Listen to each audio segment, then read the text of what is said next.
I'm going live on YouTube.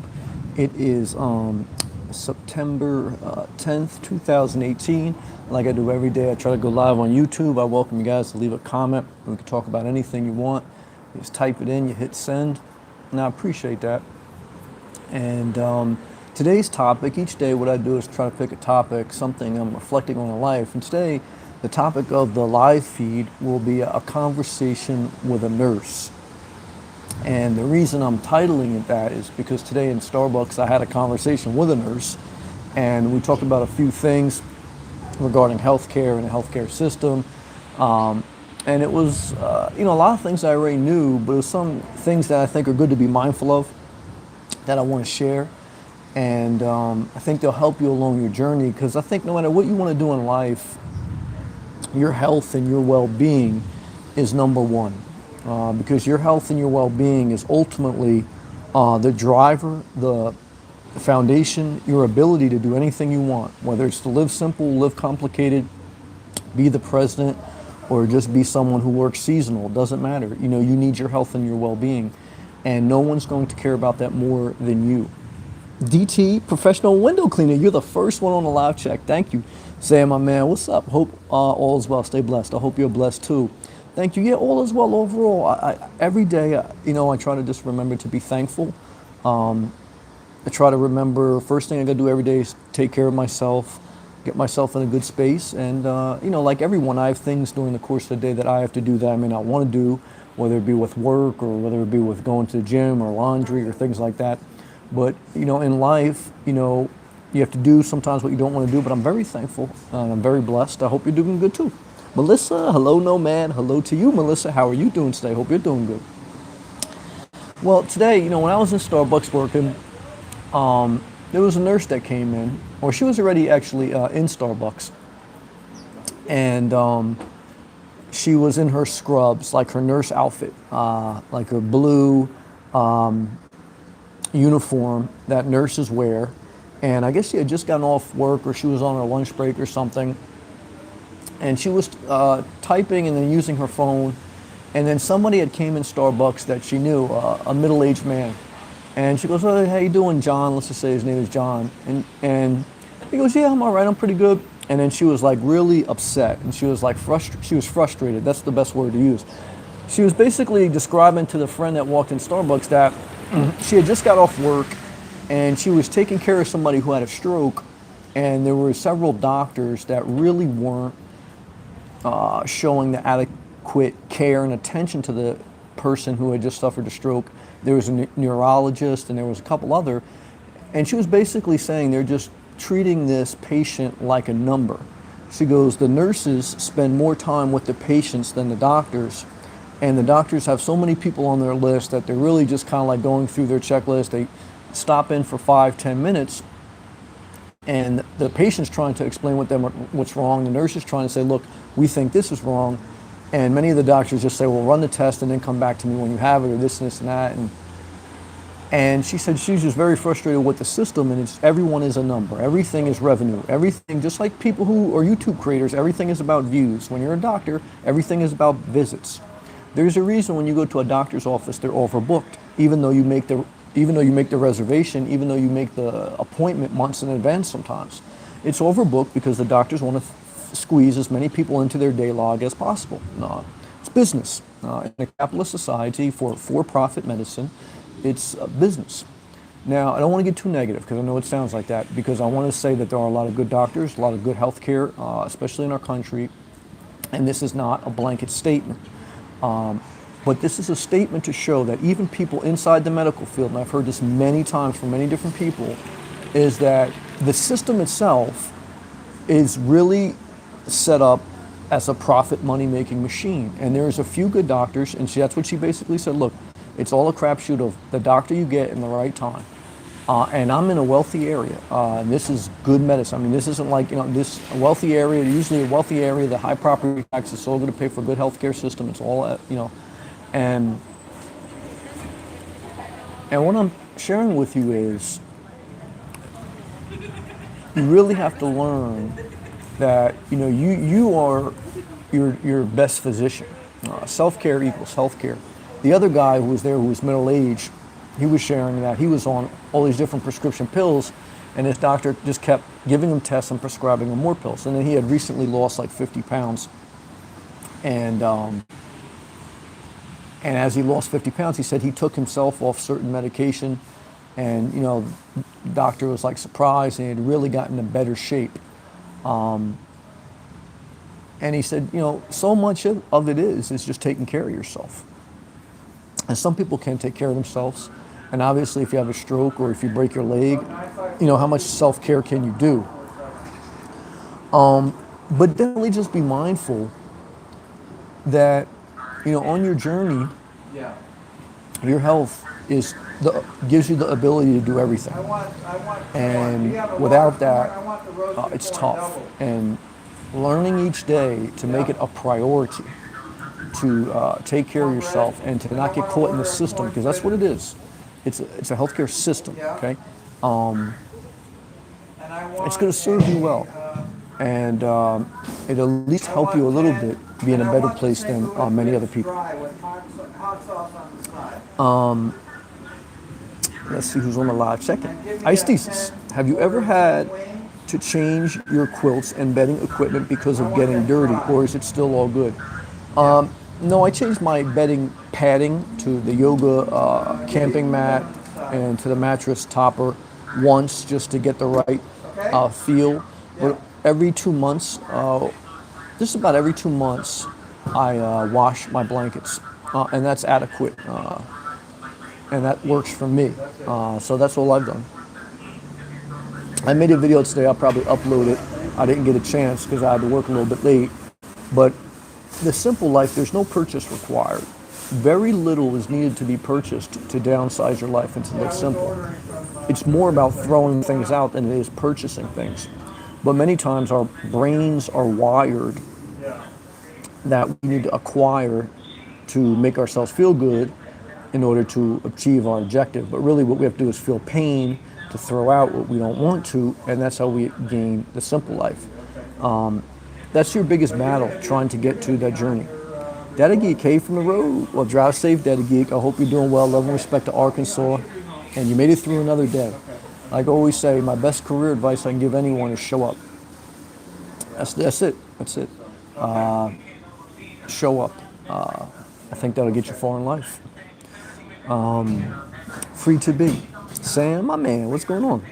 Help me quit cigarettes. Well, I could just share my story, and then obviously everyone has to help themselves as best they can. It is a struggle. I started smoking when I was around 11, 12. I quit when I was about 25, and it took me about a year and a half.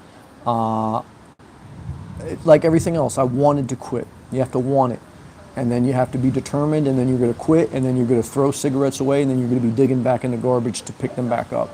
And you're going to go through that for several months, back and forth, back and forth.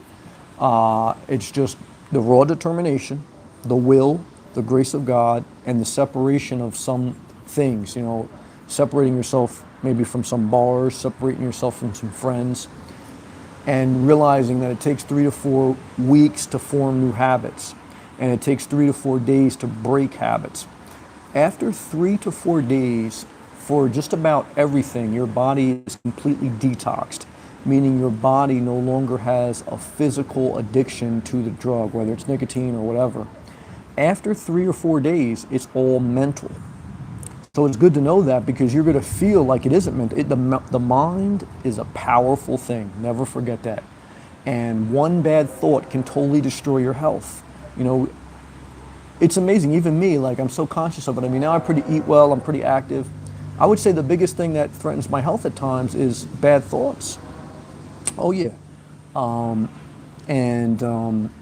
And sometimes nicotine would help bad thoughts, because nicotine is somewhat of a stress reliever.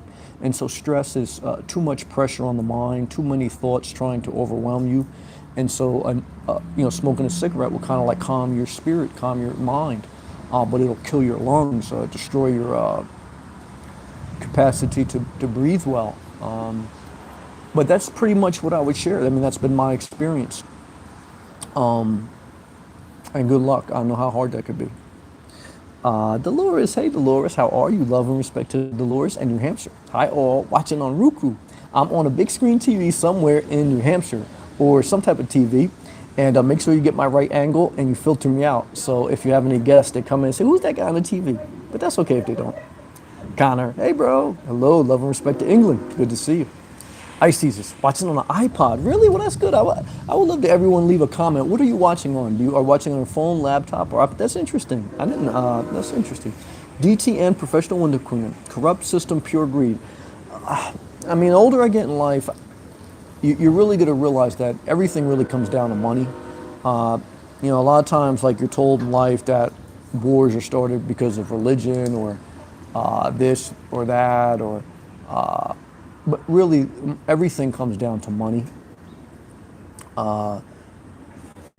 Money is the biggest driver of all things, and that creates power and that creates freedom, and that so it's understandable why. And everyone's greedy. It's human nature. We always kind of want a little bit more. So be mindful. But again, I don't want to be too negative. I want to say that also I've seen a lot of good, and there's a lot of good people that are out there. I mean, this nurse that I was having a conversation with today, she was one of the good ones. And, I could tell she had genuine interest in her patients, and she had genuine care. I mean, I'm sure she's not perfect, but I could tell that she had a heart to help. And she was doing a lot of work. So that's encouraging, just that in itself. And, it's just, be mindful. Just be mindful of your health. Be mindful of everything. There was something that eluded my mind. I hope it comes back. There was something I was saying, but it slipped my mind. Ice Thesis. How would you recommend looking for local places to sleep in your car? I would recommend first Google. First, you have to ask yourself, do you need to be in a certain location for a job? Which I did for 2 years. I had a static job.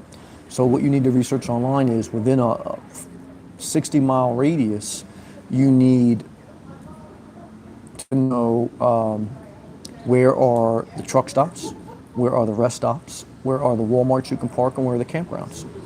Search those 4 things within the 60 miles that you want to stay. Then once you pin those down, then I would do a drive-by. Then I would drive by those locations. I would physically check them out. I would drive by at night, and I would get a feel for it. And I would also then, once you find some areas, and I think you need to find all 4. I think you need to find truck stops, rest stops, Walmarts, and campgrounds, because you're going to need a mix of all 4, and then put them in a rotation to keep it moving. And you should be able to find some in most areas. And then once you find those 4, then you want to find where's the closest Planet Fitness, where's the closest Starbucks, where's the closest laundromat, and so that you can, again, when you wake up, your biggest thing is the first thing you want to do is hit Planet Fitness, because it structures your day. After your cup of coffee, if you have your Dunkin' Donuts or your Starbucks, you want to know where that is too. I do Google that. Then you want to go to the gym. I mean, you want to take a shower, you want to brush your teeth, you want a light workout, and that sets the tone. And then, obviously you go to work or, whatever you're doing. And then, after that, you unwind and you go to your recreational spot, a park, somewhere to walk, somewhere to do whatever, another Starbucks to watch something on your laptop. And then you just repeat the cycle. You go back to your campground, you go back to Walmart. If you're doing anything like I even do it with campgrounds, but if you're doing anything like a Walmart, rest stop, truck stop, you want to go around like 9, 10 o'clock at night. You don't want to show up there at 7 o'clock, set up camp, and like be in the back of your car. Because that's not really what they're for. They're not for camping out, they're for overnight sleeping. But same thing with campground. I really don't spend much time at the campground. I use it just for a safe, legal spot, and I don't really go there till 9, 10 o'clock at night. I go there, shut off my car, put on my window covers, I sleep, and then I'm out of the campground by 6 a.m. max, usually 5 a.m. But that's the biggest thing, that's what I would share. Free to be. Do you have copper tunnel from driving? No, I don't. I think the only time I even came close to even have copper tunnel, which is like a arthritis and ligament issue, is when I was working with my hands, when I was actually an electrician in the field working with tools. That's where you get something like that from. But driving, I mean, you have to be like almost a truck driver or something like that to get that. And you have to be an inactive person that's not taking care of yourself well for the most part. So that's how I would answer that. Linda, hey Linda, nurses are the best. Some of them are good, and just like everything else, some are good, some are bad, but they do a lot of work. In most cases, the nurse and the doctor's assistants, whatever they are, RN, whatever they call them, is they're going to do most of the prep and pre-work. The doctor will come in there for the 10, 15 minutes and look at your charts, and they have wisdom, they have knowledge, so again, it's not to diminish that, but you just have to understand that the nurses are doing the bulk of the work. And the doctors are just kind of like giving the final authorization, and things like that. I mean, even when you do surgery and things like that, I mean, it's a lot of the nurses and doctors' assistants that are giving you the sedatives, that are preparing you, that are shaving you, that are, and that's why, so just be mindful. Hey, Rash, what's up, brother? Love and respect to Vancouver. Hello, Sam. The whole food pyramid that they indoctrinate the nations is flawed itself. That's a great comment. It's pills before resolving nutritional and trace metal deficiencies. That's a great comment, and that's actually what the guy said that came when I was talking to the nurse. The guy who came in that knew the nurse, that's what he was saying when he lost 50 pounds and he got his life together. He said he was doing research, and he goes, "It's amazing that the food industry is they really engineer the food to addict people, and it's basically how it's so harmful to us. But it's made to be addictive. Like the potato chips commercial, you can't just have one. They engineer food so it's addictive." And then two is the other. Then the nurse chimed in. She said, "Well, that's definitely true." And she goes, "You'd be amazed with the pharmaceutical companies. A lot of these doctors get paid commission based on the pills and the drugs that they prescribe. So there's a huge incentive financially to prescribe certain medications and to use certain medications and things like that. So it's a whole system. But you're right. It starts at the food pyramid. It starts at what you put inside your body. For those who are spiritual, believe your body is your temple. That's what like the religious game always like. You could always like catch somebody religiously because like they're against gay marriage, they're against abortion, but they're not against gluttony. How many people do you know religiously that are overweight? So they believe it's like a sin for gays to marry. They believe it's a sin for adultery. They believe it's a sin for abortion, but they don't believe it's a sin to eat too much unhealthy food, even though you're committing adultery against your body, basically, if you believe legalistically against the scriptures. But if you understand the scriptures in context, we're all sinners and you're saved by the grace of God. But that's an interesting thing. That's a good comment, Arash. Be awake. Hey, night off tonight. Well, beautiful, made me smile. Beautiful sunflower emoji. Thank you. And I'm a little bit relaxed tonight. There was it was beautiful most of the day, and then it just rained for about 40 minutes. But I love the tropical rain that you get here in Florida, and it's still very warm out, but cool. It's not too muggy today, and I feel very relaxed. I'm going to go to bed probably a little bit early tonight because I do feel like I want to sleep a little bit extra. But it's just a very soothing day. Another beautiful day in the high 80s, but it was very low humidity. Sunny most of the day. Clouds are just leaving now because it was raining. And it's a good day to just relax. The ice thesis. Got to go early tonight. That's okay. Got homework tonight. I'm not mad at that. Thanks for the hours of entertainment. Always appreciate it. Well, I appreciate that. And then what is that? That's a whale emoji. And then a magical, I think that's a dolphin. Thank you, brother. I hope your studies go good. I hope you're able to keep the mind focused. I think they say you should study for like a half hour, then take a break, and then keep repeating that cycle. We're more productive. We retain more information when we take periodic breaks. When you try to cram everything, like pull an all-nighter, it's actually studies show that you actually retain less knowledge and you're less productive. Connor, thanks, bro. Thank you. Zakia, hey Zakia, love and respect to Alaska. iPhone on a stand at work. Adjacent to my computer screen. Well, love and respect to that. That's amazing. I'm on an iPhone, a Roku, iPad. That's great. Thank you. Linda, watching on HP laptop. Do I have an HP laptop? I do have an HP laptop. I have a Chromebook from HP that I bought for like $379 from Walmart about a year ago. Good luck, free to quit on cigarettes. Yeah, that's a hard one. She said she quit 38 years ago and still want. Oh, you still want one? That's interesting. But now I can't. That's a good comment, Linda. Yeah, do I still want a cigarette? I don't. Yeah, that's interesting though, that Linda still wants one. I mean, I guess you could still want one. I don't have any desire for one anymore. Until when I quit a lot of unhealthy food, I struggled for years after I stopped eating out. I struggled for years to stop eating like fried chicken and stuff and pizza. Once in a while I'd backslide and I feel like, oh, it takes a lot of falling and getting back up. Whatever you quit, it's so painful, but you can't get overwhelmed by it. You just got to take it one step at a time. But really the answer to a lot of things in life is you fall, you get back up. It's the determination to quit. It's the grace of God and not giving up and taking life one day at a time. Woohoo! You ever eat Taco Bell? I used to, not anymore. I love tacos. I'm not mad at you. Yeah, I used to eat them. I used to like some hard, some soft with the mild sauce and the cinnamon twist. A little sugary cinnamon twist things, but not anymore. I don't even miss them. Connor, amen. Thank you. Connor, God bless you. God bless you also. Better Video Tubes. Thank you, Be Awake. BVT, man. Love and respect, man. I saw the hurricane storm. It looks like it's they're upgraded it to a category 4 possible to hit North Carolina, South Carolina areas.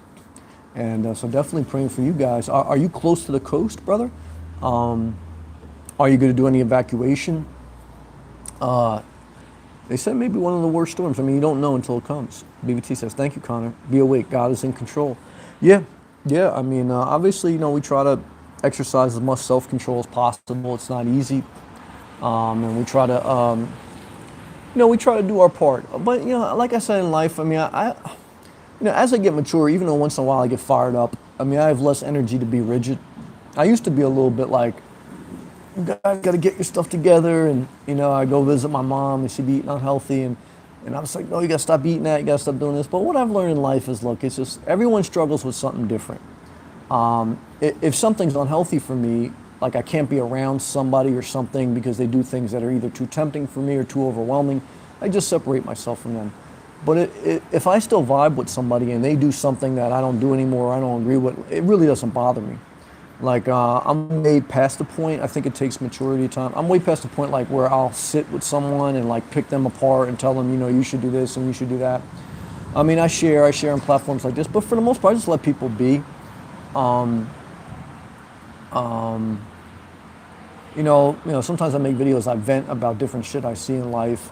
But that's just me venting. There's a big difference. Like in real life, like I really don't bother anyone.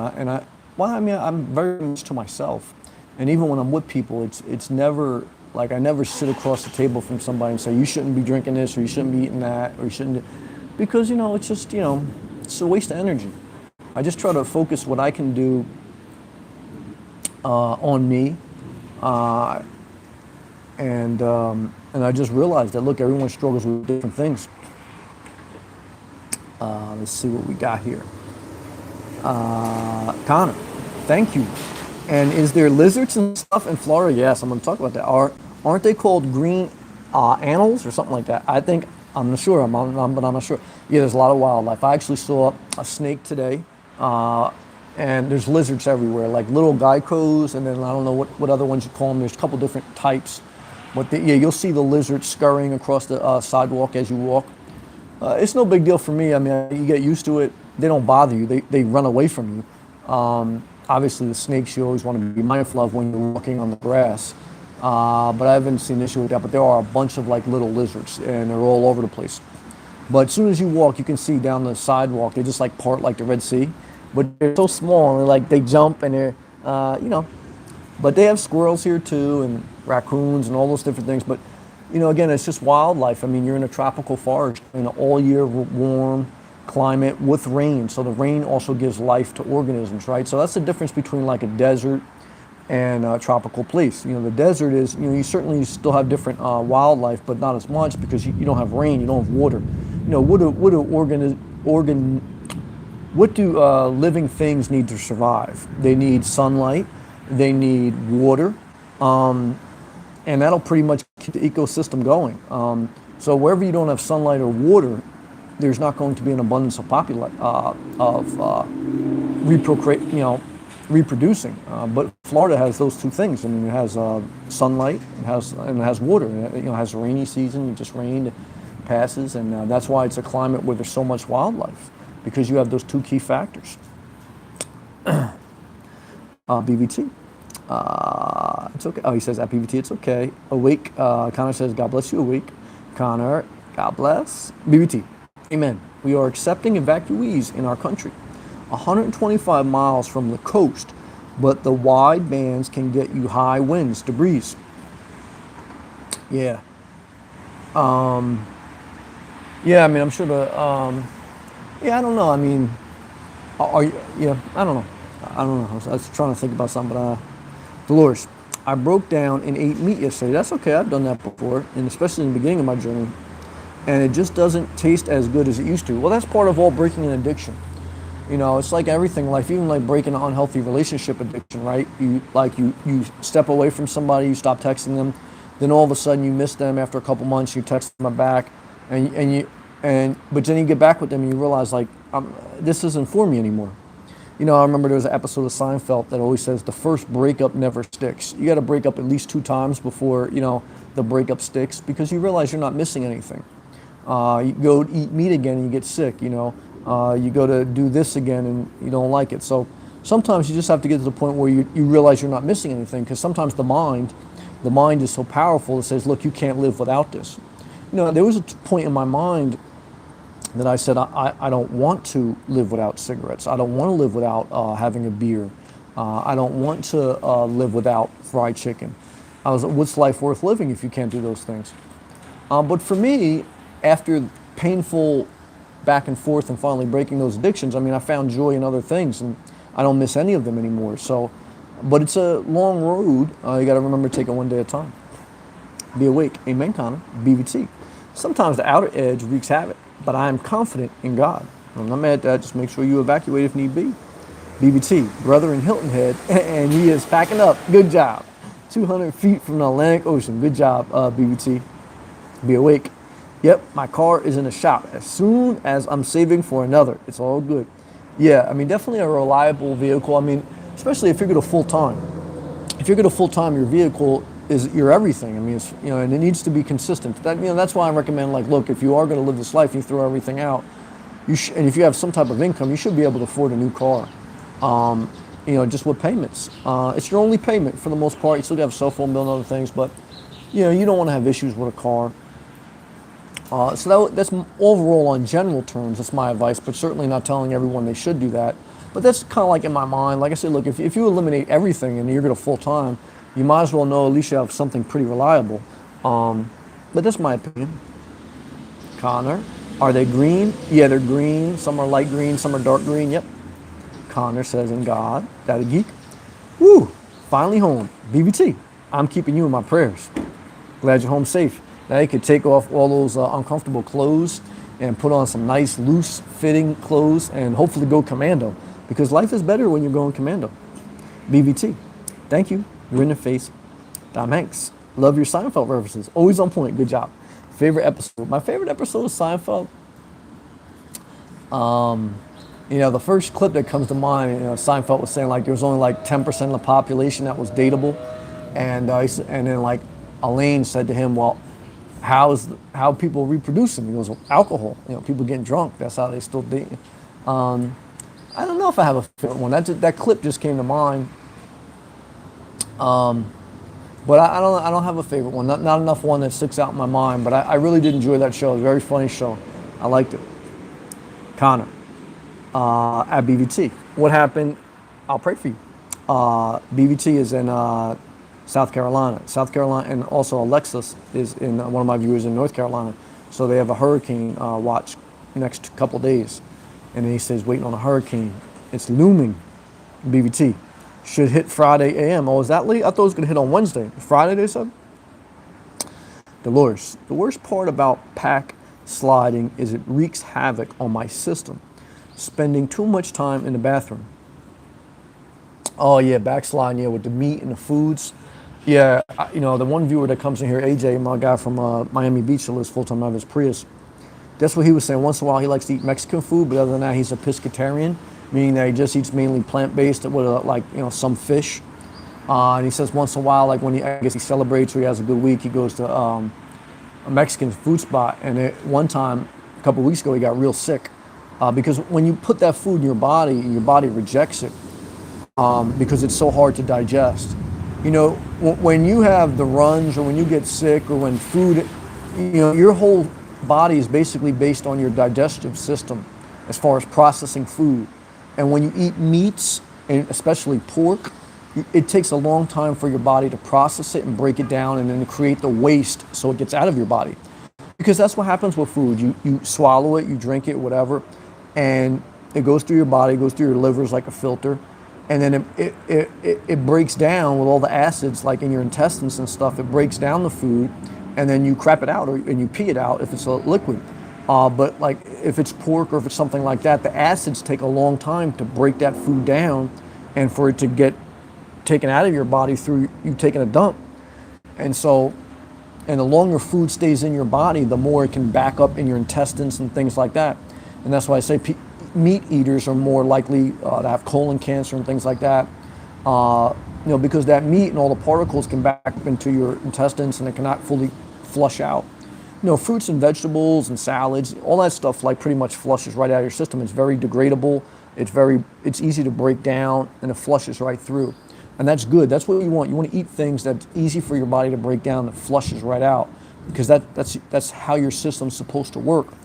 The only reason you're really supposed to, food, the whole purpose of food is because the nutrients in the food feeds your cells.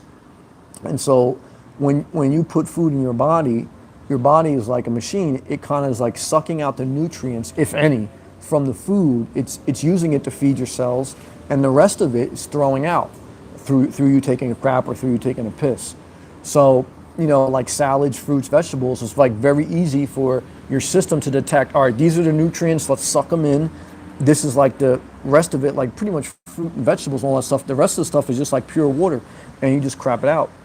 But like, when you eat meats and they're all seasoned and potato chips and all that other stuff and pizza and cheese, for your body, like to find any nutrients out of that ain't much. And even if they can, the rest of that stuff has all got to get broken down, and that's how you get backed up, and that's how you get sick and you get acid reflux. Because acid reflux too, a lot of times is that stuff can't break down, so it's like it comes back up.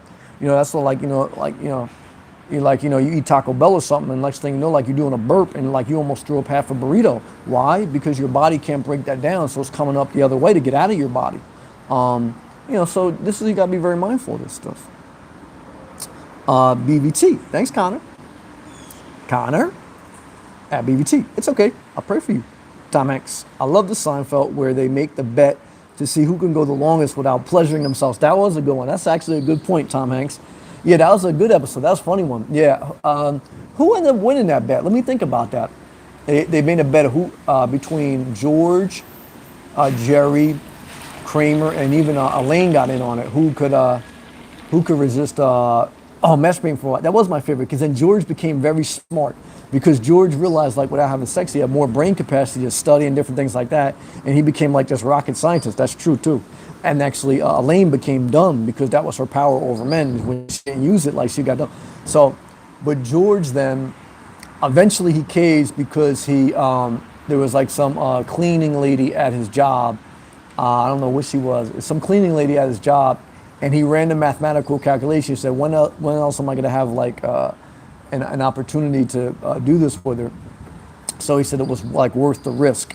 And so like he just took the risk, and then he became dumb again after he had pleasured himself or whatever. So that was a good episode. That's actually a great point. I would say that's mine too. BBT.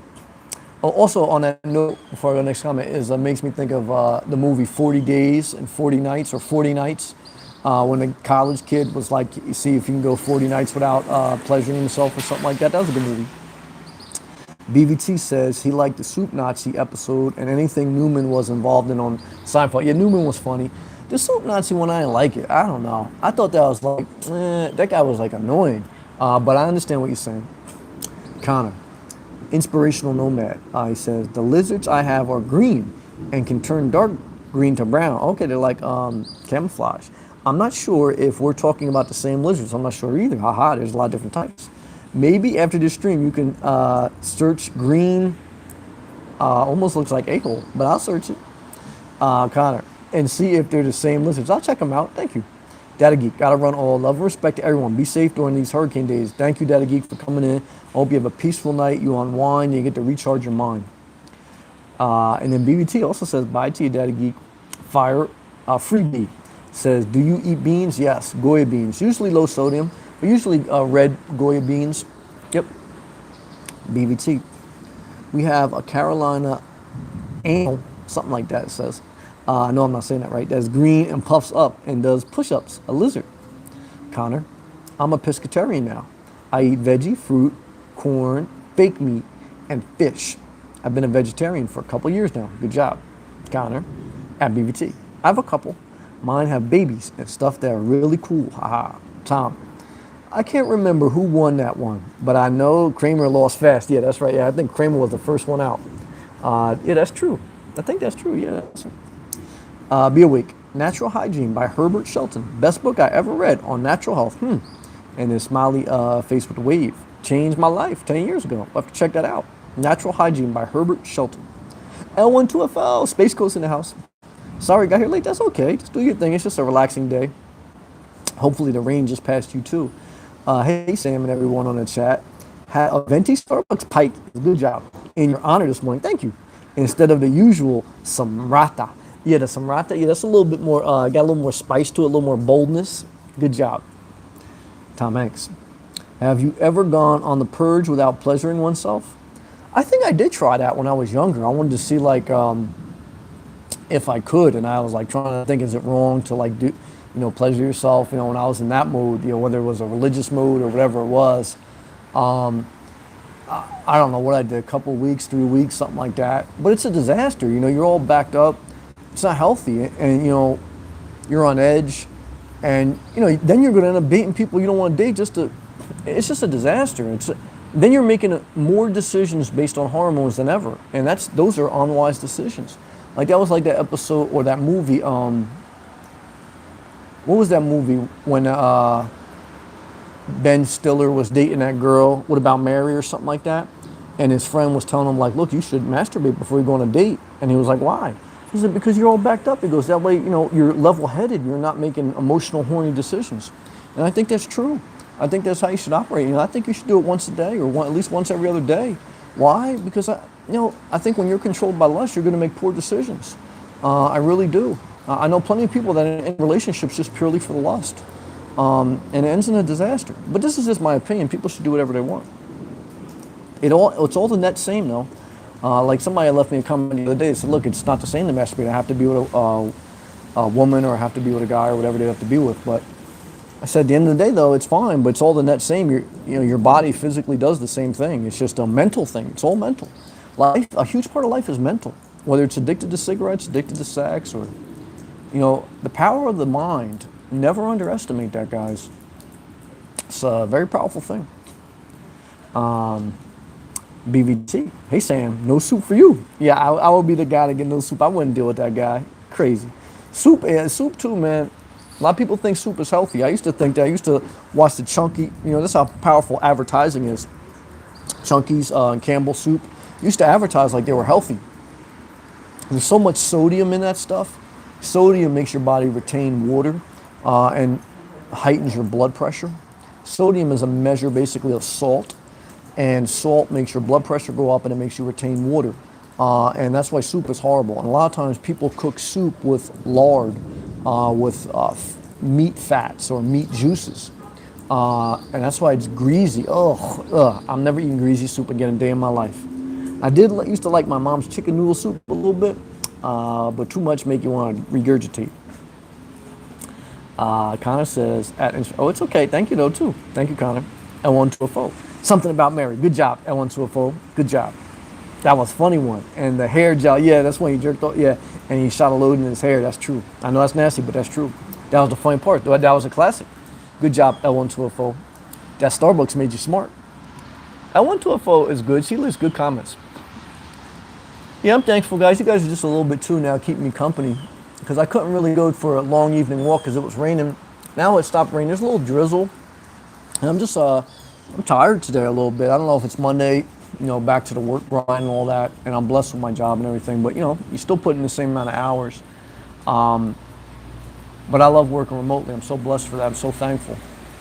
Sometimes when you have that, you always worry about like, oh, God forbid if I ever had to go back into an office again, would I want to? Because you almost like, oh, you don't want to. But you can't live life like that. And that's the dynamic of life I learned too. Like sometimes you get what you want and you're very thankful and you're appreciative, and then you worry about, oh, what if at some point I don't have what I want anymore? Because it's like so good you don't go backwards. But again, what I've learned in life is that you just have to learn to just live life one day at a time and let go of thoughts. Because, it's like that's the dynamic of life. You can get everything you want, and then once you get everything you want, then you worry about someone taking it away. But again, nothing in this life is yours. Everything is fading. And so the answer to it is just to live life one day at a time, live in the moment, be thankful. Because you can't hold on to anything too tight. It's very important you guys remember that. What was that? L120, laugh out loud. It's only natural. Yep, that's right. About masturbation, that's true. Thanks for the compliment, my fellow Floridian. I love being called a Floridian. Thank you. I'm so thankful to be in Florida. I could make live feeds and just talk about Florida all day. Am I tired of Florida? Not at all. It still inspires me so much. And it makes me a better quality of life. Like, just get off work and I just look at my surroundings and I say, man, this is magical. And like I know a guy I watch on YouTube, he's from Florida and he's traveling up north to go to like an RV show. He's stuck in the rain. And I don't know why this guy does it. Like he travels outside of Florida, and every time he goes outside of Florida, there's no place better. Like last winter, he went to like the RTR and he went to the desert. I'm like, bro, why are you gonna leave Florida in the middle of the winter? That's the best part, And so he's in Arizona, and it's cold and windy, and it's the desert, and all his viewers are like, Florida's way better than that. What are you doing in Arizona? But I guess people get tired of stuff, but I mean, Miami's a different beast too. I mean, depending if you're in the city, and I can understand, but I don't know, man. There's no other place to me better than Florida. Linda, was it Elaine? No, I think Elaine. Elaine wasn't the last one. She was close, but she ended up. I remember her slamming the money on the table. Because I think JFK went in her gym. JFK Jr. or something like that. One of the Kennedys went into Elaine's gym. And Elaine, she was flirting with Elaine. Elaine was just like, she can't put the money on because he masturbated to him. She thought like he had liked her. Yeah, I remember that. Connor, do you sleep longer when you don't go to work? Sometimes, because I'm certainly more relaxed. So very rarely I'll sleep till 7 a.m. But I would say when I don't have to go to work, it's probably like 6. And when I do have to go to work, it's 5 a.m. So... And it's just, there's a mental pressure there when I know I have to get at work. So like you wake up and you just feel it. So I like, all right, I got to get to the gym. I got to do this. And if I know, like if I sleep past 5:30, then my whole cycle gets thrown off. So, but that's just part of life, and it's part of work, and it's part of being an adult. But what I've learned in life is you make it worse by trying to avoid it. You make it worse by like cuddling up and oversleeping, because then you're really in for shit the rest of the day, because everything just is like piles up on that. Like I always say, the biggest piece of advice career-wise is just show up and start your day early, because the day's going to attack you no matter what, and you kind of want to be on the offensive. You kind of want to attack the day before it attacks you. You kind of want to draft emails and send emails before emails come flying your way. You want to be a little bit ahead of the game, because life could beat you up no matter what sometimes. Connor, I read that, I'm sorry. Connor came in hot with 2 questions. Be awake. Soup is great if you make it yourself. And she says she's vegan. I would never get anything canned because of the salt. Yeah, or if, like my mom used to make the soup, she used to put a lot of oil in it, or whatever whatever oil and stuff like that. So it's all subject to who's making it. But yeah, sure, anything, but it's an excellent point that anything you make at home is going to be healthier on average. You can certainly make it unhealthy, but on average, you have control over what the ingredients are you put in it. Now, it's a lot of work to cook things right, because they take time. That's why a lot of people just say, screw that, after a long day at work, I don't want to cook, I just go get something. What's the number one step to getting your health in order? Cook home more, eat out less. Look, even if you never look super sexy, even if you're never have a six-pack, again, it's about health, not vanity to some extent. Obviously, we all want to look good, but like I was just sharing, that conversation with the nurse today, it just reinforced what I already knew, that, look, the healthcare system is what it is. It's a system. It's a financial business. There are good doctors. There are good nurses. There are good people in that system. But the system itself is, it's set up, for you to be part of the money trail. And the older you get, the more they suck you into that. I mean, thank God we have Medicare for our seniors. I wish it covered 100%. I went to a vote. Elaine lost a bet. Yeah, when she saw JFK Jr., I knew it in person. Yes, good job. I went to a vote. Better VidTube. Sam, it is a problem doing laundry. No, it's not a problem doing laundry. I actually enjoy doing laundry a little bit. Still a little bit of work, but I found a couple of nice laundry mats in Florida. And even in New Jersey when I was doing it. And I go once a week, usually on a Saturday or Sunday. And I do one load because I don't have many clothes, so I have one bag. So I do one load, and that can range anywhere from $3 to $5 to both wash and dry. And it's one load wash, one load dry. Fold them real quick, put them back in my bag, and that's it. And I enjoy the mental relief of never having to worry about a washer and dryer. And I like that. I have no maintenance. I don't have to worry about cleaning the dryer vent. I don't have to worry about getting it inspected yearly. When I lived in a condo, I had to get my dryer and vent inspected yearly to be in compliance to conform with my homeowners association. Because if you don't clean your dryer vent, that lint can back up and cause house fires. So you got to get the whole vent cleaned out once a year. I had to replace my washer once in my condo. I replaced my dryer too.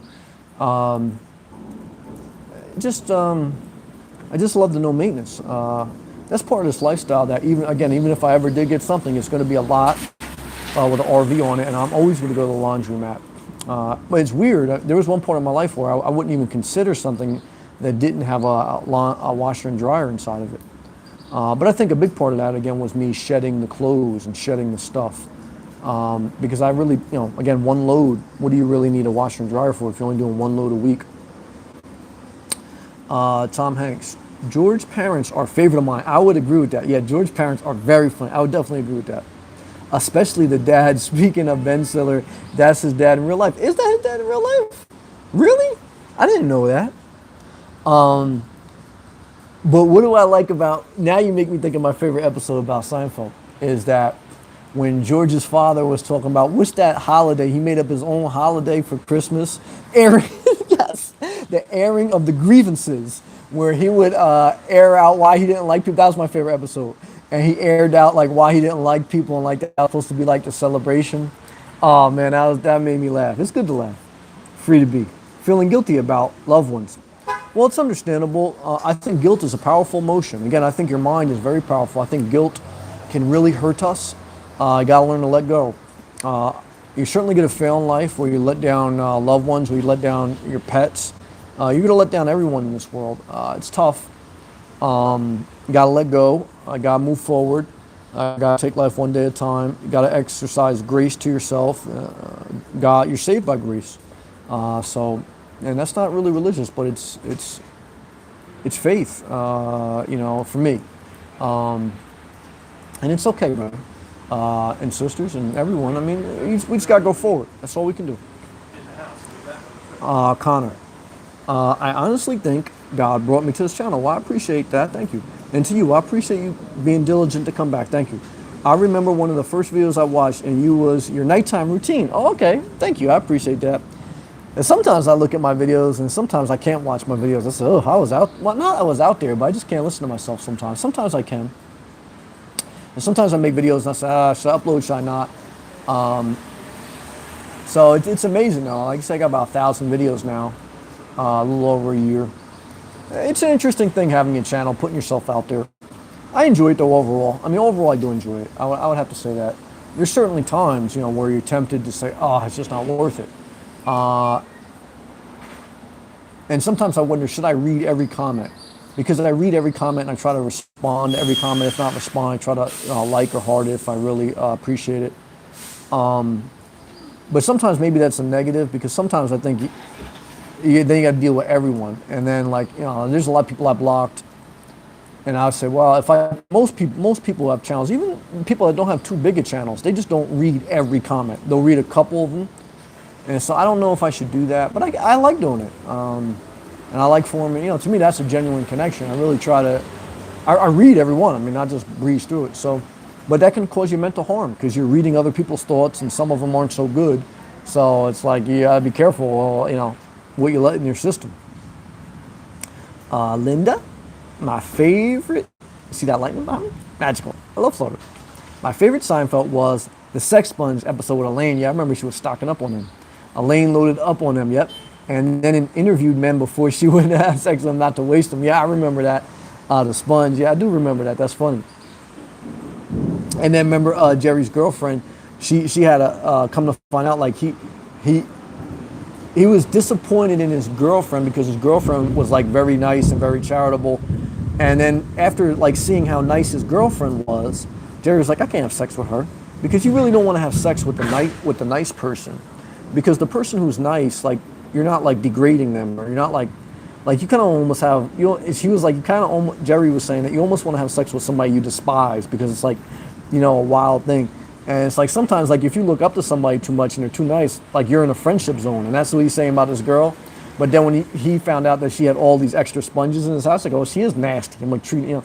So, but I found that interesting because I found myself in that box a lot of times in my life. I mean, I've been on both ends, but there's been times in my life where I've been on the I'm the nice guy, I'm the and like they don't, you know, it's tough to see the nice guy. Once in a while, you'll get a sympathy sex, as like, you know, well, you know, you do so much for me, I'm going to give you a little, but a lot of times, like, you know, it's the tall guy with the nice ass that treats him bad that is really going to town, and you're just a free therapist. That's the truth. You know, now look, I don't play that game anymore, and I've been on both sides. But even like when I was on the other side, and girls like me more than I like them, I don't lead them on. I mean, I'm very honest. Just, look, I don't want this, I don't want that. I mean, thank God I'm in a place where I wouldn't want it. It doesn't matter how hot somebody would be. I don't want anything at this point. I enjoy just watching porn and being by myself. But there was a time in my life where I went through that whole thing. And I remember watching that episode saying, oh no, like just how Jerry looked at that girl, like she's too nice, that's why he can't have sex with her. Like I'm sure some girls looked at me like that. Connor. And then one of your talking videos I've watched ever since. So thank you, Lord, for leading me to you. Well, thank you. I appreciate that. Thank you, Connor. DVT. Are you sponge worthy? That was funny, Linda. Yeah, that was a good one. It's good to laugh. I mean, you gotta laugh in life, or else this world gonna beat you up. So comedy is a gift, man. It's a creative gift. I love comedy. But that's why I like Seinfeld, because it wasn't like I'm gonna tell you a joke. Seinfeld was like observation of life and how real life is, and of course it was exaggerated to certain extents, like with the sponges and stuff, but like I was just sharing like how the relatable story for me, right? So it was like a life observation, and that's Jerry Seinfeld's comedy. It's like life observation. That's why it was so popular, and that's why I enjoyed it. I don't enjoy like why did the chicken cross the street, but I'm not mad at that because I know some people like do that, but I'm just sharing. And then BVT says they had great writers on that show. Yeah, they did. And then that one writer, he ended up having like his own show too on HBO. The older guy, right? What was that called? Zakia. Wow, like minds come together. It seems like everyone on here is vegetarian or pescatarian. Yeah, and I'm sure like Google, I'm sure like the Google search engine, like sure, like you know how, I don't know, like it all depends how people find my channel. Some people find it, they know me in life. Some people find it like they search for Nomad stuff. Some people search whatever. Some people just click on the wrong thing. But I'm sure the data analytics in Google, I'm sure like they compile data on you. So like if you're looking up plant-based stuff, and you know everything you look up online is data, and all that data is used to steer you into other ways of the internet of points of your interest. It's just the way that technology era works. So I'm sure it's not by accident that a lot of people in here are like-minded. It's because I'm sure a lot of us search the same things, whether it's vegetarian stuff or MILF porn. You know, you Google the same thing, so all of a sudden you see a recommendation like you may want to check out Inspirational Nomad's video, and next thing you know, say, I got a lot in common with this guy. That's not by accident, okay? L12FO. Yes, Linda Lou, this is He's Spongeworthy episode was awesome. You guys are bringing back good memories of the Seinfeld show. Yep. Janice, hey Janice, doing laundry at home right now. That could be fun. Good to see you, Janice. Laundry could be fun. It's everything is getting started. Nothing is fun before you start because like it becomes mentally overwhelming. You break a barrier every time you start. You slay a monster every time you show up. Every time you like kind of like don't do anything, monsters attack you. Try to remember that. BVT. Getting an electrical storm right now. Ouch. TTYL. Guys, I'm playing. Connor, my friend suggested that I try some fish with butter sauce. So that butter's pure liquid fat. Be careful. Or white sauce. I can't remember which one. The only, and then he gave like a euro sign for one steak. I'll probably try it tomorrow night for dinner. Well, I used to love crab meat with melted butter. Oof. I'll backslide with that maybe. But, you know, butter's nothing but really liquid fat. Tom Hanks. Fetus. Yes, that was cool.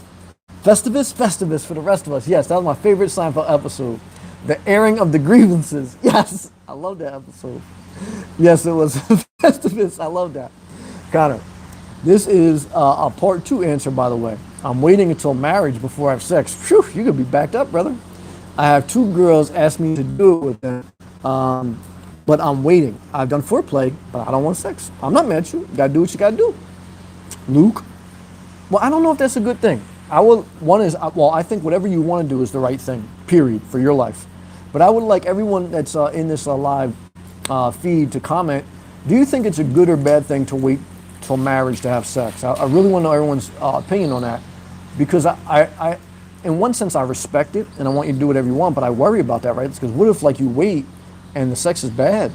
That's a huge part of a relationship, especially like in the beginning and the middle. I mean, towards when you're older, it's not a huge part, but I'm curious, do you get like same thing like we're living together? What's your? I would like to know everyone's opinion on that. Luke, and has anyone ever done that? Like waited till they got married? That seems wild. Luke, hey brother, what's going on? Hey Luke, good to see you, man. I appreciate you. Thank you for all the comments last night. Connor, the first reason is because I don't really believe in sex before marriage. Okay. And my second reason is I think so many people treat sex like a competition these days. I don't want to act like those people. Okay, I respect your view. Connor, thank you. Luke, I'm over here in the Carolinas, so we got to pray for you too. I didn't know that. I think the storm is going to come to us by Friday. That's what they said. And they gave like category 4 Ghostface. And not Ghostface Killer. Ghostface like, oh shit. So we're going to pray for you, Luke. You, BVT, Alexis, and everyone else, and even my old viewer, which we got in a political debate with, and I feel bad to X her out, but she was one of my original viewers. What was her name? JPM Lawn Care. I used to have a viewer called JPM Lawn Care. She was nice, but we ended up getting an argument, but I still got love for her. She was from South Carolina. L12FO. How old are you, Connor? If you don't mind me answering. Connor at L12FO. He's 20. And you? Meadow. Hey, Meadow. Give a hand wave and a smiley. Meadow, what's going on? How do you feel today, Meadow? Tell me something magical. Connor says lust. Tom Hanks. I'd say it's kind of a rough to wait, considering it could go bad. That's a good point. Like, what if the person you think you love with, and this is what causes y'all to argue and divorce? That's a good point. Love and respect. Tom Hanks brings up a good point. I mean, like, if you wait and it goes bad, and then I don't know. Meadow, if you want to answer, will you wait until marriage to have sex? Meadow says, I got a flexible schedule this week. Smiley face. And she loves her boss. I'm not mad at that. Meadow's got a new promotion and she's got a boyfriend.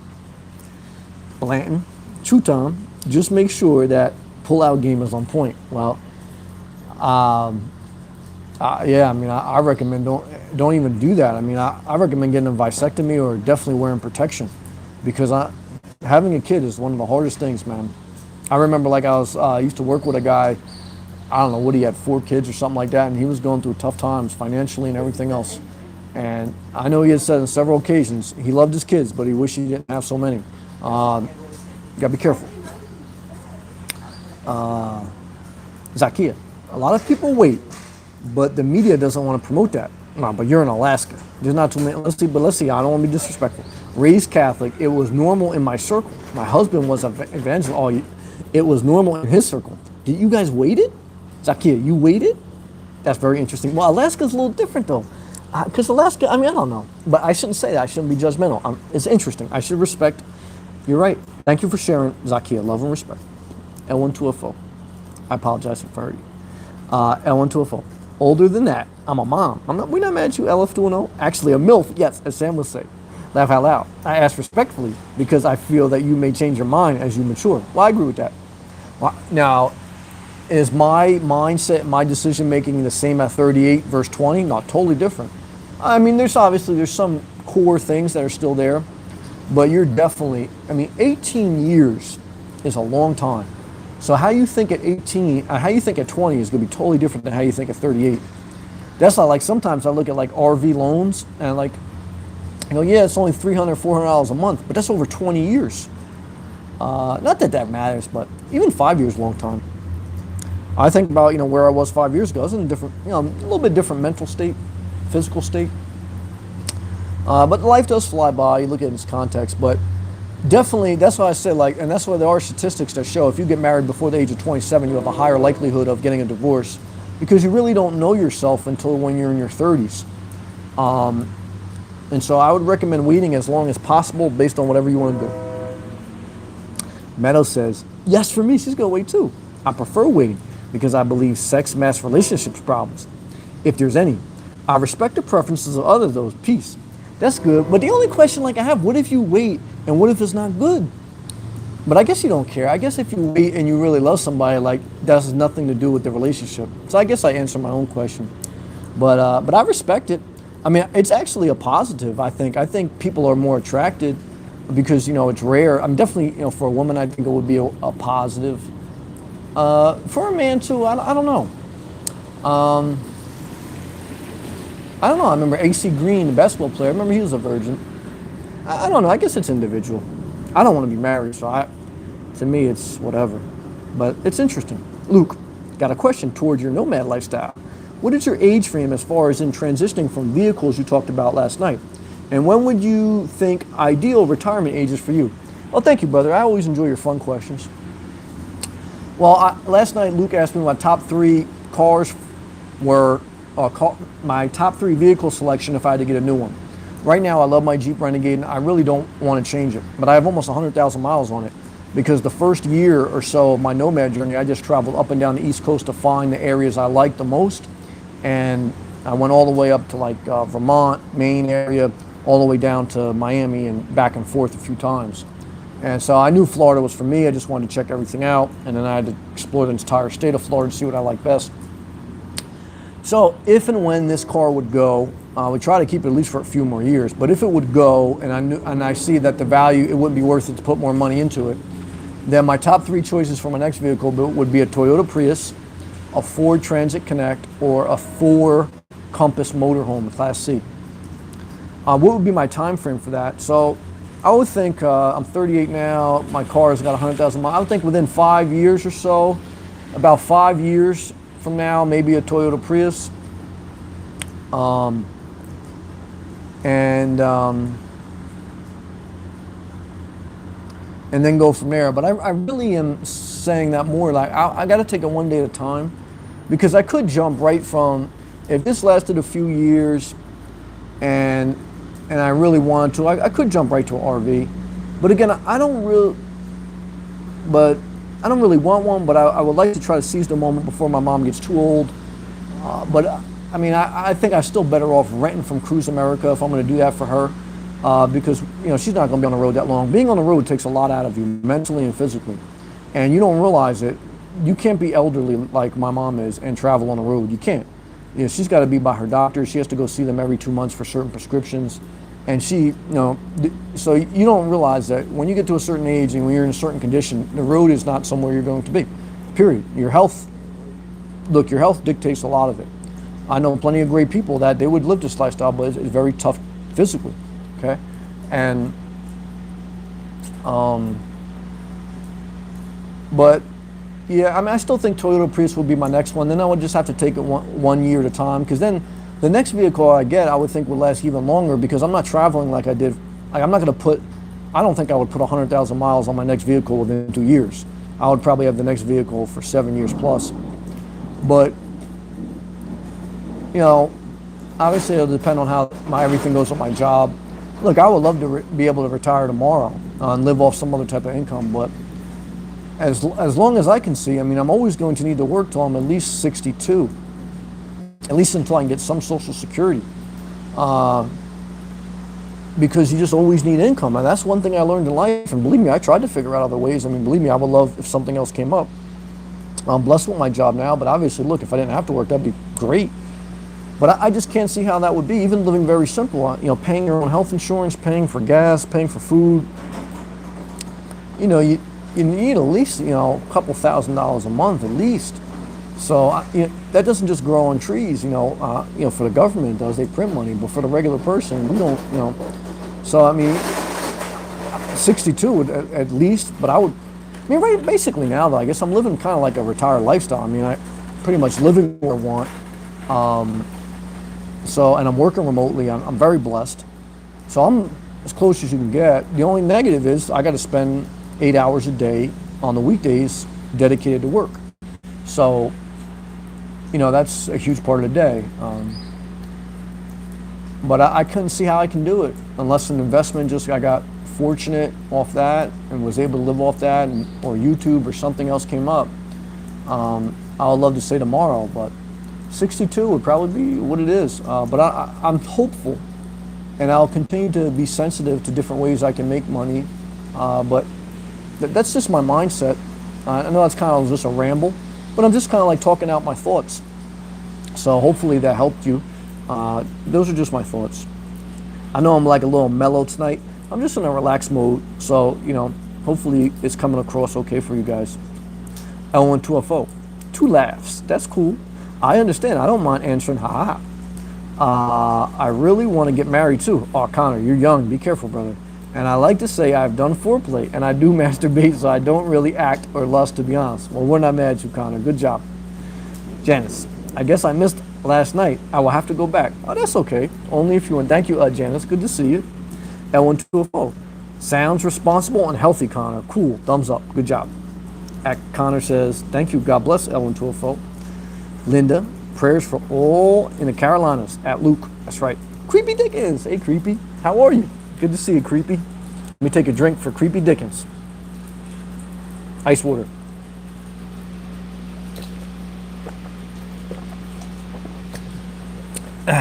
Hey, Creepy. Let's see what Creepy's got to say. Hey, Sam. And then you do the sunglass face emoji. How's your Monday been? Overall, it's pretty good. I'm thankful. You know. How was yours? Let's see. Oh, he said he had the worst day at work. Thumbs down. Oh, I'm sorry to hear that, brother. Trying to stay positive, but I'm having a rough time today. Thank you for sharing, brother. Glad to be back in the Prius and feeling free, at least until tomorrow. Well, thank you for sharing, Creepy. And the good news is, brother, you showed up.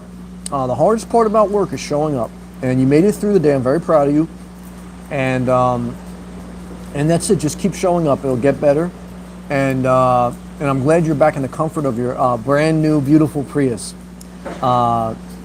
And you're doing all right, man. You're living simple. You got a great Prius. I know everything's going to be good for you. And I really like the Prius. So just hang in there, brother. But you're not alone. And I think by you just sharing that, I think you healed not only yourself but other people. Because you know, look, everyone goes through crap in life, and we appreciate you, Creepy. Love and respect to the Prius and my brother, Creepy Dickens. L12FO. Blessings onto you, Connor, and then prayer, and then like the angel with the angel emoji. It was sweet of you to speak heartfelt gratitude to Sam earlier. Surely it feels encouraging. Heart emoji. Yes, thank you. Snow Dog. Hey, Snow Dog. What's up? Hello, Sam. Hello to you. Hope you're doing good. Good to see you. Jung Chow. Hey, Jung. Hey, Sam. Stressing a little. I understand, brother.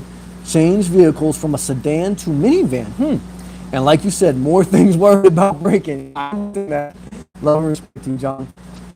It's true. It's true. I'm going to probably upload a video before I leave Starbucks tonight. I made a video when I got off work that no purchase necessary. You know, a lot of times living a simple life, people people get told that they need to acquire, whether it's an RV or a different vehicle, to live this lifestyle. But what I did was I just used the current vehicle I had. And I really, what you need to do to live the simple life is you need to throw stuff out, not purchase stuff. But the encouraging thing is you have a focus and you have an aim to live a more simplified life. So even if you're stressing today, even if you failed, which I do all the time, is that you are focusing on bettering your life and you're taking steps in the right direction. Now, the frustrating part about life is sometimes we take steps in the right direction and then we take steps back. But just be encouraged and just know that, again, no one's alone. It doesn't matter if you have a house, if you have a family, if you have no family. Everyone deals with the same burdens of life in their own ways. And it's good to self-express. It's good to let go. And it's good to take life one day at a time and just be thankful for the moment. I think life can get better. I don't think life will ever be perfect. And hopefully, even when we have setbacks, even when we feel like, oh, am I ever going to figure this out? I have hope that we will figure it out and we just continue to get better. But thank you, John. Good to hear from you, man.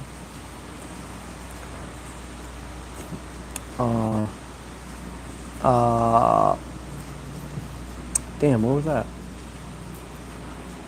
Janice, you qualify if you have 40 quarters of employment on the books. That's a good comment. Yeah, you have to work a certain amount of quarters before you can collect Social Security. I guess it's 40 quarters right now based on what Janice is saying.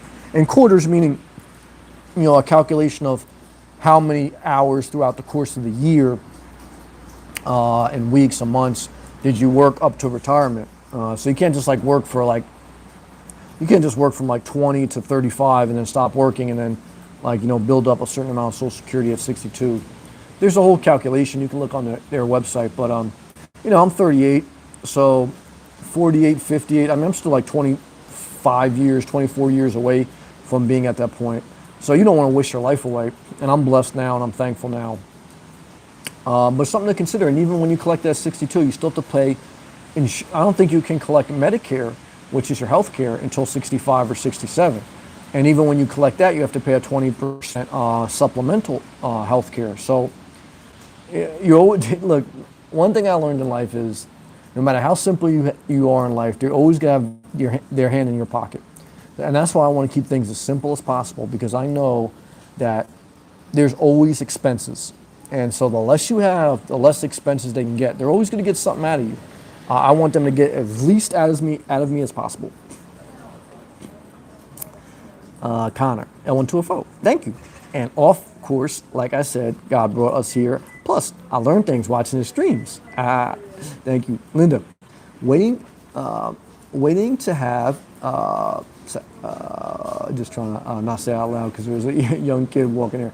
But Linda says, waiting to have sex is a personal preference. It's true. A man I dated told me he once took time off from sex and all the women wanted him more. Oh, that's definitely true, to some extent.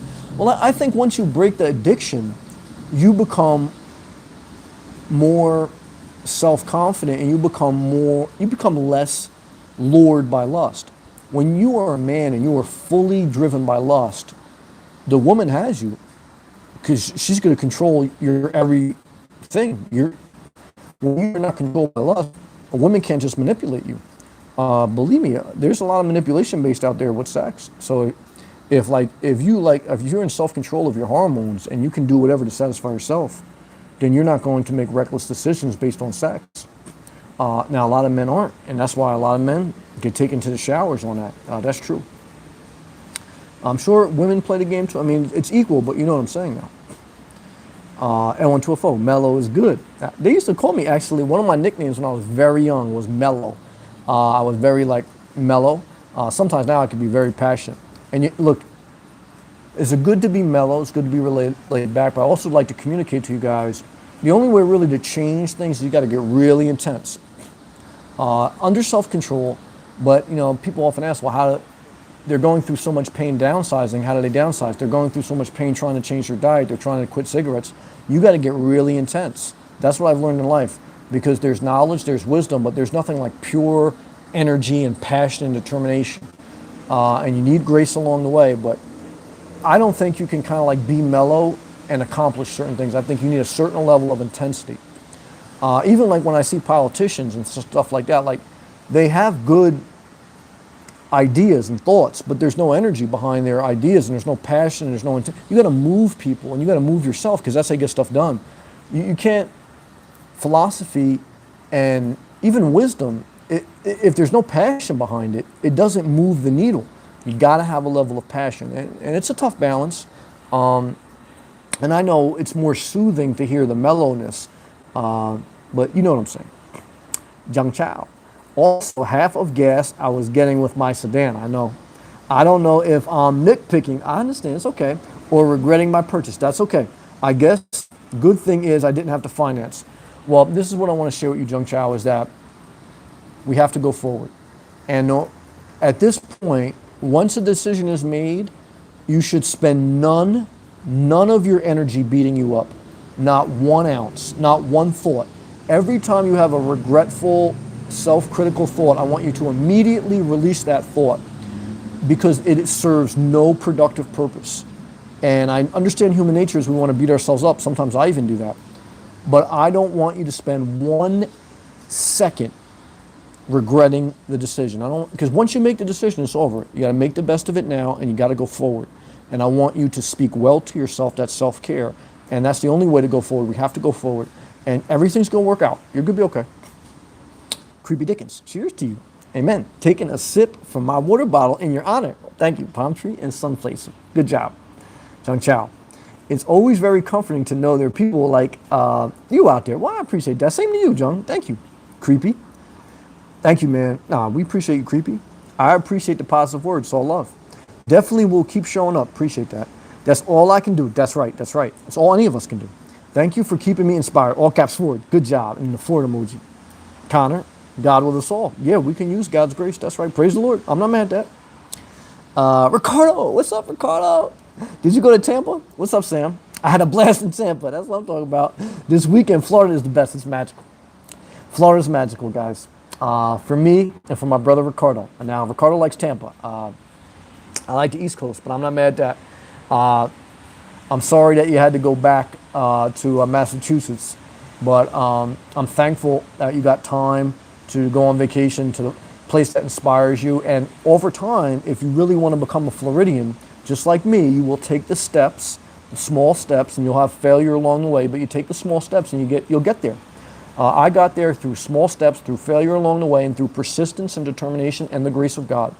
And I believe you can too. Janice, I had to wait until 65 for Medicare. Oh, thank you for sharing that, Janice. Yep, that's true. Now, I know some people who were born after a certain date, they may have to wait till 67. I'm not sure. I'm not sure about that. Janice, she got Social Security at 62. Okay, so you took it at 62? Thank you for sharing, Janice. AJ, what's up, brother?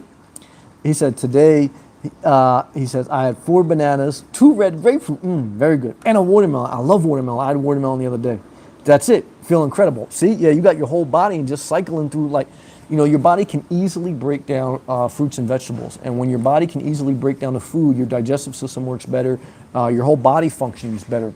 And that's very inspiring. And that's why I like living in a hot tropical climate, because it is true. When it's hot, you don't have as much hunger on average. When it's cold and you're like, you can't go outside and it's up north, all you want to do is eat.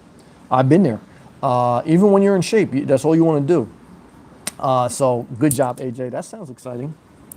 The Ice Thesis just finished his homework. He says, since 9/11, oh yeah, 9/11 is tomorrow. He says, since 9/11 is tomorrow, what are your experiences on that date and takeaways from the tragedy? Yeah, when 9/11 happened, he's talking about the terrorist attack, what is it now, 17 years ago or whatever? In New York, I was working about a half hour out away from the Twin Towers. I think I was by the Newark area, by Newark, New Jersey. So I was about a half hour or so away in a pharmaceutical plant working as an electrician. And we were working, and we had took our morning lunch break at like 9 o'clock, and we were in a pickup truck, and we turned on the radio, news radio, and you know we were just eating our break food or bagel or whatever, and the news guy said a plane flew into the World Trade Center. So we heard it, and we were just like, plane flew in. It was like probably a small plane clipped it or whatever. So then we're eating, and then like 10 minutes later, whatever, it's, oh, another plane just hit into the World Trade Center. And then we looked at each other like, no way, no way. And so we were like, you know what? We finished up our break. Let's go to the maintenance guy's office, because inside the plant, like the in-house maintenance crew, they had like a TV and stuff in their office. So when we went in the office, they had all the TVs up on the screen, and the news was showing like the planes, and we were like, oh shit, there really was planes. And then of course when the second plane hit, they were like, this is terrorism. And we were all like, we were kind of like just frozen, just looking at the TV for like half hour or so. And then when we heard the Pentagon got hit, then we were like, oh, this is fucking, we're going to war. So then the announcement came off too, like over the loudspeaker, that they were shutting the plant down. Only if you, absolute emergency, could you stay there, and this and that. So then I went home. I remember going home. I don't know, it was on a Garden State Parkway or whatever. And then I remember actually seeing the New York City skyline and seeing the towers in smoke. That was before they collapsed. And that's it. And then when I got home, I watched it on TV and I watched them collapse. And you know, the Pentagon, the one that went down in Pennsylvania. And you know, after that, it was just you know, the world kind of stood still in America, like for the next week. Everyone was just in a daze. There was some resentment towards Middle Eastern people. I remember, like, there were some people that wouldn't even go like to the same gas station, because they were like, it was out there. I'm not gonna lie to you. And there was a lot of people like, that's it, like, you know. And I remember like seeing like one of my Middle Eastern friends at the gas station, and I was like, you know, how you doing or whatever. We were just talking, and he was like, man, he goes, nobody wants to come to my gas station anymore. He goes, everyone thinks like I'm Al Qaeda. He goes, I'm not even from you know, Pakistan area. You know, I'm from India. I'm from India. I'm a totally different thing. You know, people don't understand, and they were lumping everyone together as if they were, you know, part of like Taliban. It's just, I guess, human nature. And I was like, it'll pass over. I said, you know, it's just human nature. You know, so. Well, my thoughts on it are, I mean, I don't know, I mean, too, look, government had plenty of knowledge of it prior. And even I remember in the 90s, I remember when there was the attack in the World Trade Center, and there was just a bomb that blew up in the basement. And it wasn't that big because it just like drove into there. It wasn't like a plane. You know, but my thoughts are, you know, a little bit of America kind of like reaped what they sowed in one sense, because we played a huge part. There's no excuse for what they did. But American policy, we had helped the Afghan people fight back against Russia decades earlier. And then once we funded their war, or we backed them and we helped them push back Russia, then we just left that area, and then we left a power vacuum, and then like bad guys took over. And so everyone wants like a clear, simple answer, but there's no clear, simple answer. The American hand played a part in creating an environment where we left a power vacuum, and our policy of being number one and having certain military mindset and industrial complex where we back certain governments and then we take away that back. You know, our government had a huge part about putting Saddam Hussein in power, and then we took his power away. So, you know, the United States isn't innocent. Some of that was a level of, look, we put that energy out there because that's part of our policy. People don't want to admit that. But part of it was just pure, you know, evil too, because, you know, there's no excuse for that. People from all walks of life were killed in that. And the same person who said that they were doing this great justice and trying to expose injustice of America, you know, bin Laden, you know, he was caught living in a gated community with several wives, and people around him were living dirt poor. So if he really cared about his people, you know, he would have tried to do something to uplift them out of their impoverishment, not just attack and destroy. So it takes two to tango in most scenarios, and that's my overall thoughts on it. I know there's always some conspiracy theories, inside job. I mean, I wouldn't put anything past anyone, because even Vietnam, you know, that was like a false flag, right? The events that led up to Vietnam, if you research them, they were actually not accurate, and we actually went to war under a little bit false pretense. So, you know, the governments all play a part in anytime you go to war. It's failed policy by politicians, and we definitely, to me, George Bush was the worst president we ever had. way overreacted, and it didn't pan out. You know, a lot of people too, like they give crap now to football players. Did you know that the government pays or paid the NFL for several years to advertise before games so they can gain recruitment? The government, United States government, actually paid the NFL to have ceremonies and to play the national anthem, to do different things prior to games to serve as an advertisement and a recruitment to other young people to brand themselves.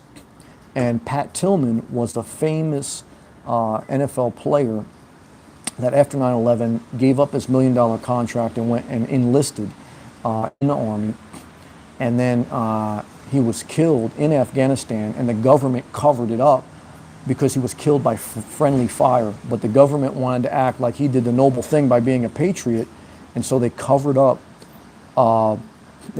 his death and the reason behind. They covered up the reason behind his death, that he like died like this magical way, but he really died from friendly fire. The government has lied before on all sides.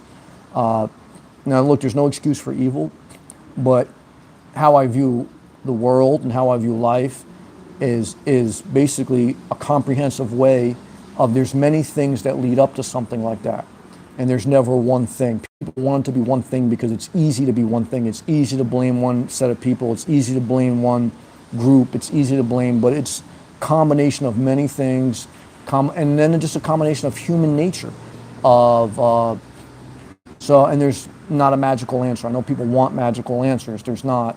But that's how I look at that whole situation. And my heart goes out to anyone hurt, because of course, anything like that. Salem John, hey Sam, yes, intense. Just do it and turn the page. Yeah, that's true.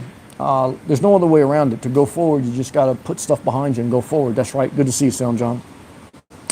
Icy says, do you ever hear a lot of noise while trying to sleep? When I'm at truck stops, yes.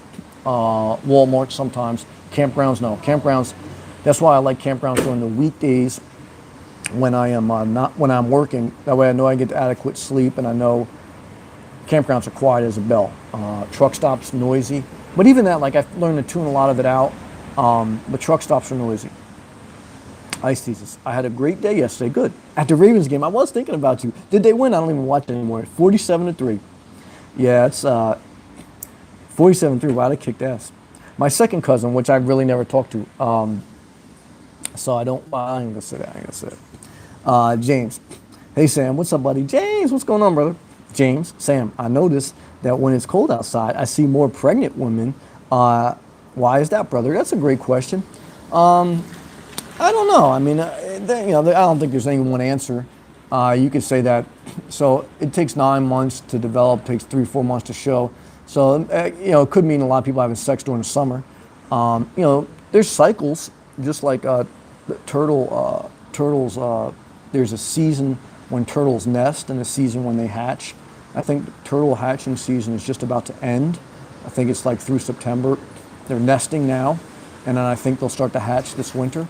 So I think there's probably some embedded cycles that people tend to have more procreation during certain times of the year, seasonally adjusted.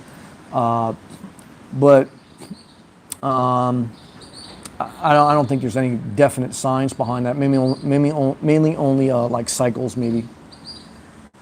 James, I was 9 years old when 9/11 happened. Our teacher, and then he gave a good teacher emoji, told us that when I went home to see my mom and sister watching the news, it was horrific. I wish nothing but the best for everyone. Yeah, it's all love. Luke, brother, I got to say it to give you a compliment. This live stream, I think, is a blessing to a lot of people. I appreciate that. And like you said, if everybody doesn't agree with each other 100% of their ideas, it's it. Yeah, look, everyone's just got to do their. That's a good job. Thank you. James, the only thing I hate is hate. Yeah, it's out there, and that's why it's hard to be, it's why it's hard to stay positive. It's why it's hard to be sensitive, because it's always going to be out there. Luke, just being real and relevant and open. That's the most touching part. Amen. Thank you, brother. L1 My family was deeply affected by 9/11. We lost many friends that day. He said my father was there at the World Trade Center building number 7. That was the one there was controversy about. And thankfully escaped major physical injuries. God bless America. I have always, L1 Been patriotic, but after 9/11, my love for America is boundless. Yeah, well, you just got to be careful because I respect what you're saying. I hear what you're saying, but patriotism, just like religion, could be dangerous. And like I said, there's Vietnam was a sham. America's a blessing, but patriotism is also used to emotionally manipulate people to support wars and to, it's a money grab, it's an industrial complex grab. Some of it is correct, but a lot of it is just used, just like religion, to control and move people.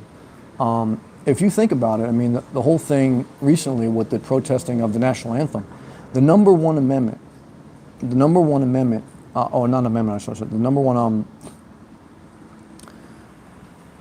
amendment, Constitution, is freedom of speech.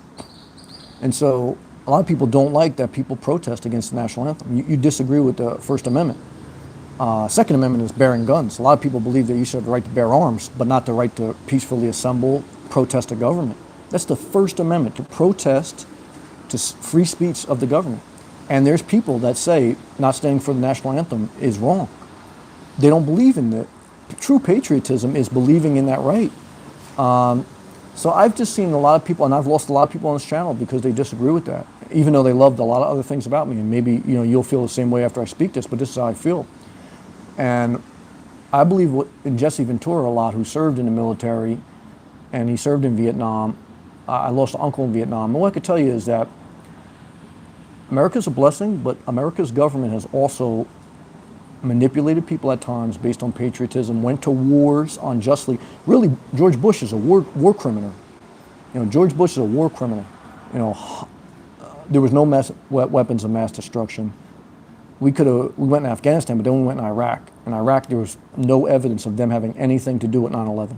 And millions or a million or so of Iraqis died. Even though Hassan Hussein was a bad guy, we put him in power, if you do the research. So we put him in power, and then we say, now he shouldn't be in power. And there was no evidence that him or their government had anything to do with 9/11, and had no weapons of mass. George Bush, technically, under the United Nations law, he's a war criminal. I mean, that's why, too, like when I saw him and Barack Obama and all them, like, kind of like hugging hands at John McCain's funeral, I said, man, maybe Trump's right on some stuff, because I'm trying to tell you, I don't know, to me, in my opinion, and I'll probably get some people that don't agree with me, and that's okay. I think George Bush is the worst president in history. Nice guy, I think horrible president. I remember him standing on top of his defining moment, and even me, because I was all fired up emotionally after 9/11, he stood up on the rubble of the Twin Towers. He says, I hear you, and soon the people who knock down these towers will hear you. And what he did was he went after the wrong people to a big extent. And I don't know. It's a shame, but I understand, like, America's got to flex its muscles. It can't just do nothing. But the only hope that I have is that now with technology and drones and eventually there'll be robots in the battlefield, there'll be less and less human casualties. I think there'll be more and more robotics, more and more drones, more and more technology used to fight the front lines. Because the Afghanistan war is actually the longest war in history. The Vietnam War, I think 50,000 people plus died, something like that. In the Afghanistan war, even though it was the longest in U.S. history, I think only like 10,000 people died, something like that. So small percentage died. The reason is because we use a lot more technology into it. We don't use that much hand-to-hand combat. We use drones, we use things like that. And our air defense system is really what makes us superior to other countries. But if you ever knock down electrical grid, that would be a huge issue. James, I hate wars and the concept of enemies, Sam. No, I understand, but also, I totally agree. The only counterpoint to that, which I think in my own mind, is, look, you can't, obviously, most wars should never have taken place. But part of life is not perfect, and obviously there's exceptions, and, or else, people take advantage of you, things like that. But yeah, I mean, it's a shame, just the way this world is, though. I mean, you can't, it's a shame, but that's the way this world is. I hear you. Connor, if people stopped joining the army, then there wouldn't be wars. Well, that's why the government paid the NFL to have ceremonies before the games because they wanted to use that as a branding opportunity. Why do we sing the national anthem before sporting events? Sporting events have nothing to do with the national anthem. You don't sing the national anthem before you go to work. It's all it is a recruiting mechanism. It's branding. If you look at it, how many millionaires' children go to war? Not many. Trump and most of Congress dodged the Vietnam draft, and people on the Democratic side too. Really, the people who go to war are poor people, on average, middle class and poor people who have either nothing else to do and they look for direction in life, and they are sold patriotism. You know, even when they talk about like increasing military spending, it's not for the military. I know a couple people in the military, and if you stay in there for a while, there's some benefits, but you don't get paid that much. Yes, you get some free schooling, yes, you get some things like that, but when they talk about increased military spending, that's all for big military corporations, defense contractors. It's not for the average enlisted person. Rich people don't go to war. Their children don't go to war. They send people to war. Poor people go to war. Poor people die. That's the overall statistics, truth of the matter, on both sides, no matter what country. The rich people want to stay in power, and they manipulate the poor people, the middle class people, with emotional patriotism, just like religion. And that's how they control people subliminally, subconsciously. Because they don't, rich people have the most to lose because they're the ones to lose power. Like if the system ever collapsed, middle class and poor people, you just got to think about that. I mean, again, I'm not saying that everything is a conspiracy theory because it's not. Some things are what they are. But you got to be. This is why you have to be conscious. Connor, if people stop, I read that. True Colors. Hey, brother, I'm curious. Your thoughts towards Christians when about 90% voted for Trump, and you voted Democrat. Well, I don't know how true that is. I understand why people voted for Trump, and I don't think it was overall bad decision all the time, because I think some things I agree with him on, and I think some things he's doing that are decent. I think Hillary Clinton was just a poor candidate, and I think he had 8 years of a Democrat. And usually what happens in our country is we go for balance. So you get 8 years of a Republican, then you go 8 years Democrat, and then it goes back and forth. People get tired of one side or the other. Both sides are fucked up. But true, the country continues to go forward under both sides, even when they have setbacks. But I think more Christians voted for George Bush than they did Trump. But look, Trump, I understand. Look, Trump just cut the bullshit. Some of the things I agree with him, some of the things I totally disagree with him. But to me, I don't know why they. I understand why people voted for Trump. I had a lot of friends that voted for Trump.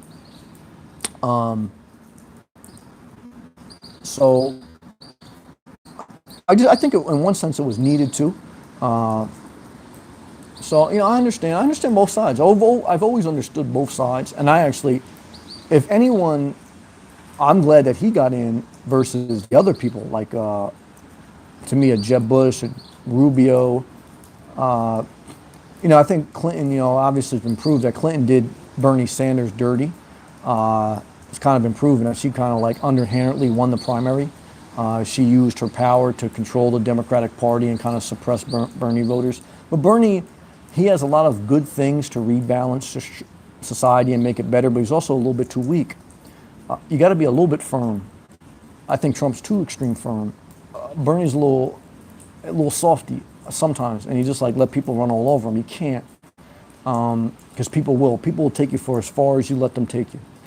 You got to have balance. But maybe after 4 or 8 years of Trump, society's going to go the other way. They'll do like a Bernie Sanders to balance it out, and then it'll just go back and forth.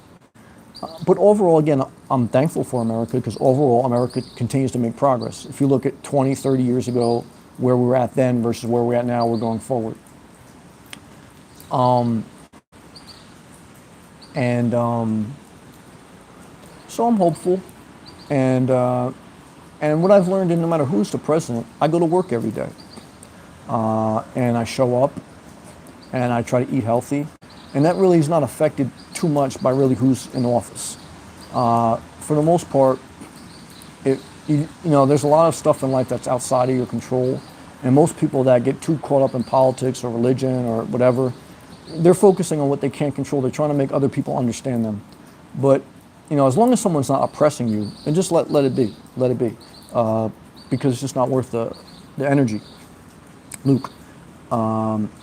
So other than hitting the beach and working out, obviously, going to Starbucks, do you have any other activities you like doing being in Florida? You said beach. I was going to say going in the ocean. Walking and going in the ocean are my number one. I do like driving.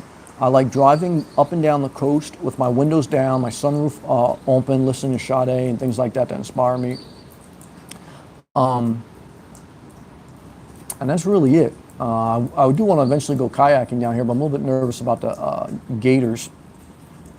But I would say that's it. Exploring by traveling, my car, walking, and going in the beach. Those are really it.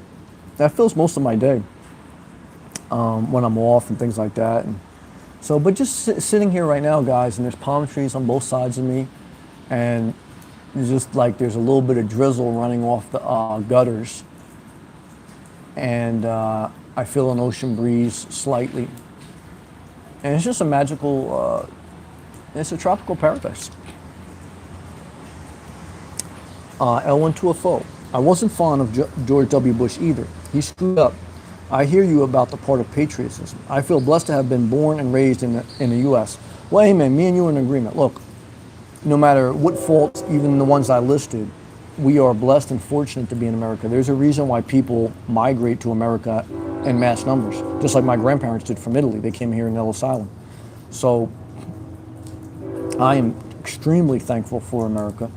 And you show your Thanksgiving by, I'm a good citizen. That's why I try to tell you guys, look, I try to do things legally and compliantly. I pay my taxes. I don't cause any problems with the law or people. So I think in one sense you hit the lottery just by being born here. Certainly people that have had a tough time in America, if they're in poverty and stuff like that, they don't want to hear that because, when you're in poverty and you're really struggling, there's a bitter taste in your mouth, and I understand that. But you still have greater opportunity here than anywhere else, and that's the truth.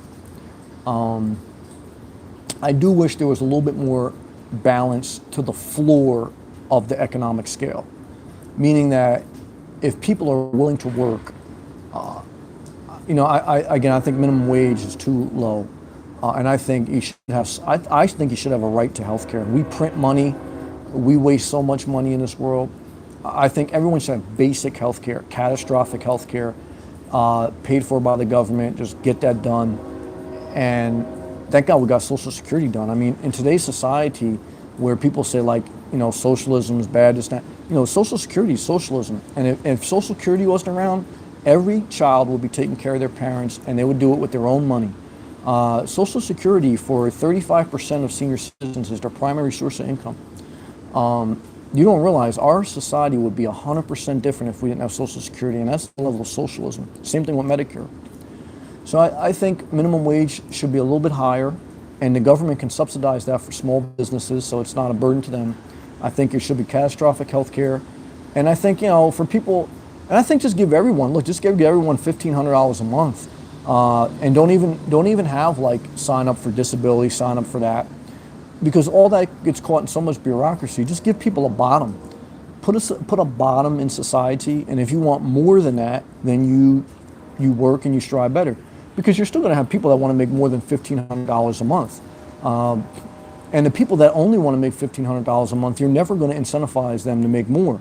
Like people who just want to make bare minimum just to survive, that's their mindset. So just put the base out there so they don't have to steal, they don't have to manipulate. Just put a base. Everyone gets a $1,500 a month siphon, from the government, or tied into some type of profit sharing from stocks, and you just work for more. I mean, there's going to be plenty of people in society that want more. There's always people that want more. I mean, it's proven. So that's my thoughts, Connor. It's just so stupid. Oh, we're talking about war and stuff. Yeah, I mean, it's money. It all comes down to money for the most part. It all comes down to money, not religion, not patriotism. It all comes down to money. L1 to a foe. And for the Canadians and Europeans here, You have lovely countries as well. Yes, every country, metal from the Philippines, and everyone at the end of the day is just human. You know, we allow we allow what the TV and the media and our own biases are fed through the narrative. But what I found is everyone is just human. There's good and bad and everything. We all have the same emotions, the same things, and you got to be careful not to get fed into that mindset. And like I said, after 9/11, there was a lot of bias toward Middle Eastern, just like 30, 40 years ago, there was a lot of, even more than now, I mean, bias towards minorities. Like, this is their culture, this is it. So, and there was the same thing, bias against Italians. They're all mafia, they're all this, which I'm Italian. So, and now that's not even thought of. Like, nobody even thinks about, you're this, you're that. Or same thing with women. There was a big stigma in society in America, land of the free, equal opportunity, that women were taught in school in a certain point in society that your job is to, when your husband comes home, you have his martini ready, you don't talk to him for the first half hour that he comes in the house, and you're a good housewife. And that was actually taught in certain, and women didn't have certain rights. Women couldn't even vote. So, you just have to remember that America is a blessing, but it's also, there's track record to show that you have to question government, and that you have to ensure equality, equal opportunity, and that never stops. Because believe me, the minute that stops, people just take. There's givers in this world and there's takers.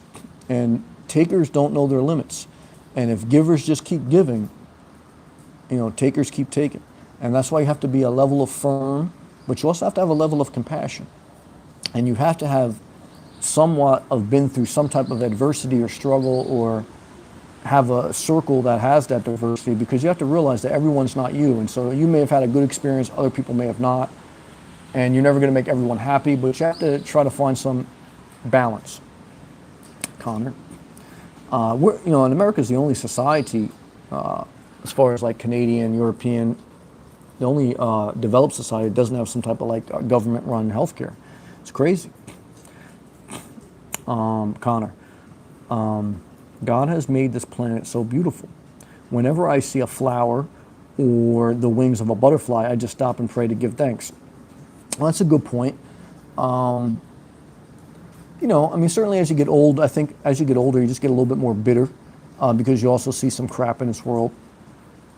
So I think you see both. I think you see beauty. I think you see the beast. I think life is both in this world. And I think there's definitely a point in this world where you don't want to be here anymore. So there's no one answer.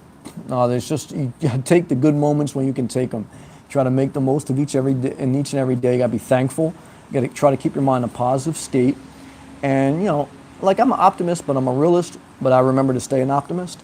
So I try to balance that to keep me in like a balanced place. So that's my thoughts. Connor, how tall are you, by the way? Just about 6 feet, if you don't mind me asking. No problem. Janice, 2 hours. Oh yeah, I can't believe it. That's true. L1204. Wow, it's a record long live. I'm just kind of like rambling. I think my longest, when I first really started doing it, I think I did one for like 3 hours. I couldn't believe how long that was. And they actually, when they did the replay, they didn't even play the whole thing. I think once you get past like 2 hours, 2 hours and 20 minutes, I think they don't do the whole replay. It's not enough data. Connor, why don't they just print more money? Well, they do when they need to, but they're always worried about it getting devalued, because when they print more money, they issue a bond on the public market, and other countries, including American investors, they buy those bonds issued by the government. But yeah, that's the bottom answer. Look, they'll just print money whenever they need to, and that's all they do. It's like Social Security and all that. There's really no fund. There's really no savings account. It's just a digit, and they borrow against that. But it's all a game. It's all a game of levers, and of hooks and levers, and there's a person behind the scenes and people behind the scenes that you can issue so many bonds, you can do this, and it doesn't matter until it matters. But that is the answer. Look at but they'll print more money for wars and for things like that, but they won't print more money for backing higher minimum wage or backing government healthcare, because there's nobody really fighting for that. And Politicians convince people that you don't want government to give you health care. You don't want the government to make, you can do better than that. You can, and they're all rich people telling poor people that, and poor people eat that line, sink, and hooker. For the most part, I mean, I'm making a general statement, and I understand there's some concern with that, but look, to me, the government's job is to provide basically an equal playing, basically a fair playing field, and it's never going to be fair, and just some basic needs of the country, and self-defense when absolutely required. And what you find is the government overreaches, like in Vietnam, like in Iraq War, they overreach sometimes with wars. Millions, billions of dollars, or trillions of dollars are wasted. And, minimum wage is still what? $8 an hour? No money wasted there. All the lives lost. So it's, it's a combination of things. T-Dot. That latter part of this was extremely deep. Italians can relate. Yeah, any generation can relate. You have minorities that can relate too. Some minority groups, Africans, etc., they didn't even come here by migration. They came here by force, right, by slavery. So there's a deep root there. So every ethnic group has different origins and different reasons why they have different feelings. And there's good and bad in every group. But that's a whole, it's just the way life is, and it's something that is always going to be part of the discussion. America will never get past that discussion. It's just part of our history. It's part of how we started this country. Europeans came over here, took the land from Native American Indians, and then resold it. We just packed. But Native Americans weren't perfect too. I mean, they killed each other based on tribalism. Apaches versus this versus So no group has been. It's all human. Doesn't matter if it's Native American, European. It's all human. If you look back look at any country, look at any ethnic group. They all have a history of fighting for more. And America's no different. America, what it had, though, in its founding fathers was an idea, a foundation of principles that was really divine in freedom and equality. And that idea is something that always needs to be preserved, because that's what makes us different. But that idea can get drowned by the mighty dollar if it's not in the conscience of the American people, and if equality is not in the conscience of American people. That's why it's like Martin Luther King and the civil rights and Malcolm X and all those who fought that. If you look at many of their speeches, what they were doing is saying, we're speaking to the American conscience. Because if you're saying these are your founding principles, but we don't have equal rights, you don't have a country. Same thing with the women's rights.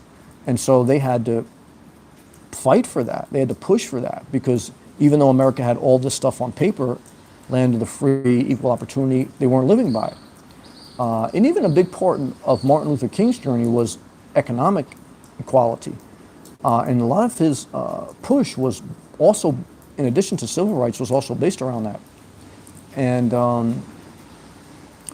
but we've come a long way. So again, that's the encouragement part, right? There's that part that lingers, that's negative, but then there's the encouraging part. Look where we're at. I think society has made a lot of progress, and hopefully continue. And I think we'll continue to make a lot of progress.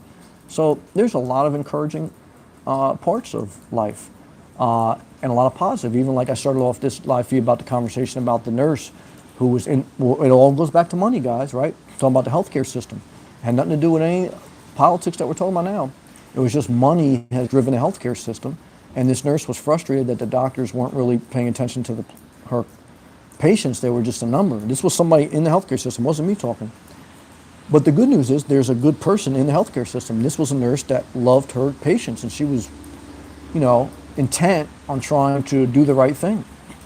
And so there's good people out there. And I think more than bad. I think bad people just speak louder. So that's the good part. L1212. This has been a deeper conversation tonight. Well done. Well, thank you. I'm just kind of going off the thing. Maybe the rain's got me in my mellow mood. Connor says he's around 6'2", and he laughs. I'm not mad at you. Do you stream every night?